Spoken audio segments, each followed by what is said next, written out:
இன்றைக்கி நம்ம தட்டு முறுக்கு எப்படி செய்கிறதுன்னு பார்க்கலாம். ஸோ தட்டு முறுக்கு செய்கிறதுக்கு நான் என்ன எடுத்திருக்கேன்னா, ஒரு 3/4 கப் அரிசி மாவு எடுத்திருக்கேன். இது நீங்கள் வந்து இடியாப்ப மாவு அந்த மாவு கூட நம்ம கடையில் விற்கிறது வாங்கிக்கலாம். அடுத்து பார்த்திங்கன்னா இதில் 3/4 கப் எடுத்திருக்கேன்.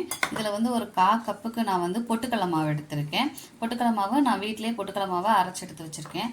அடுத்து பார்த்திங்கன்னா அதில் 1/4 கப் எடுத்துருக்கோமா, இதில் ஒரு 2 ஸ்பூன் என்ன எடுத்துக்கேன்னா முழு உளுந்து பருப்பு எடுத்துருக்கேன். இதை நம்ம வறுத்து பொடி பண்ணி எடுத்துக்கலாம். அடுத்து ஒரு 3 ஸ்பூன் என்ன எடுத்துருக்கேன்னா கடலைப்பருப்பு எடுத்து 1 மணி நேரம் ஊற வச்சுருக்கேன். அடுத்து 30 கிராம், ஸோ 3/4 கப்பு தான் மாவுங்கிறதுனால நான் ஒரு 30 கிராம் பட்டர் எடுத்து வச்சுருக்கேன். அடுத்து 3 வெள்ளைப்பூடும் ஒரே ஒரு வரமிளகா தான் எடுத்திருக்கேன். அடுத்து கொஞ்சம் கருவேப்பிலையை இப்படி பொடி பொடியாக கட் பண்ணி வச்சுருக்கேன். ஸோ இப்போ எப்படி செய்கிறதுன்னு பார்க்கலாம். இந்த நம்ம எடுத்து வச்சுருக்கோம் இல்லையா உளுந்து பருப்பு, அதை போட்டு நல்லா ட்ரை ரோஸ்ட் பண்ணிக்கலாம். நல்லா பொன்னிறமாக வர வரைக்கும் வறுத்து பொடி பண்ணிக்கலாம்.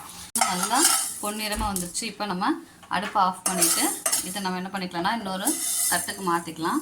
இதை ஆறுனதும் நல்லா பொடி பண்ணி மிக்சியில் எடுத்துகிட்டு வந்துக்கலாம். இப்போ திருப்பி இதில் என்ன பண்ணுறோன்னா அடுப்பை பற்ற வச்சு நம்ம எடுத்து வச்சுருக்க அரிசி மாவு இருக்கு இல்லையா, இந்த அரிசி மாவை போட்டு சிம்மில் வச்சே நம்ம வறுத்துக்கலாம். அந்த பச்சை 3லேருந்து 4 நிமிஷம் இதே மாதிரி நம்ம திருப்பி விட்டு நல்லா இது பண்ணிட்டோம். நல்லா சாஃப்டாக இருக்கும் மாவு. ஸோ இப்போ இதை எடுத்து என்ன பண்ணிக்கலாம்னா இதை ஒரு பாத்தில் நம்ம வடிகட்டி எடுத்துக்கலாம். நம்ம சலிச்சு எடுத்துக்கலாம். பொட்டுக்கடலை மாவே சலிச்சு எடுத்துக்கலாம். ஏன்னா பொட்டுக்கடலை நம்ம வீட்டில் அரைச்சது தானே பொட்டுக்கடலை மாவு. அப்போ அதில் எதாவது கட்டி இல்லாமல் இருக்கிறதுக்கு அதையும் நம்ம சலிச்சு எடுத்துக்கலாம். உளுந்து வறுத்து வச்சுருக்கோம்ல அந்த பொடியை சேர்த்துக்கலாம். கூடையும் வரமிளகாயை அரைச்சி எடுத்துருக்கேன். ஸோ அதை நம்ம இதில் சேர்த்துக்கலாம். இப்போ வந்து ஒரே ஒரு பிஞ்சு பெருங்காயம் சேர்த்துக்கலாம். பெருக்கி வச்சுருக்க கருவேப்பிலையும் போட்டுக்கலாம். மாவுக்கும் தேவையான அளவு நம்ம என்ன பண்ணிக்கிறோம்னா உப்பு சேர்த்துக்கலாம். எண்ணெயும் நம்ம அந்த நம்ம பிசைகிற பதத்துக்கு எடுத்துக்கணும்.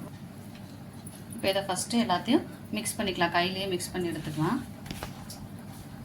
மிக்ஸ் பண்ணி எடுத்தாச்சு. இப்போ இதில் நான் கொஞ்சம் கொஞ்சமாக சுடுதண்ணி ஊற்றிக்கிறேன். சுடுதண்ணி ஊற்றி நம்ம எப்படி கொலக்கட்டைக்கு பிசைவோம் இல்லையா, அதே மாதிரி கொஞ்சம் கொஞ்சமாக சுடுதண்ணி ஊற்றி நம்ம பிசைஞ்சு எடுத்துக்கலாம். பார்த்திங்கன்னா நல்லா சப்பாத்தி மாவு பார்த்துக்கு மாவையும் நம்ம உருண்டை பிடிச்சி எடுத்துக்கலாம்.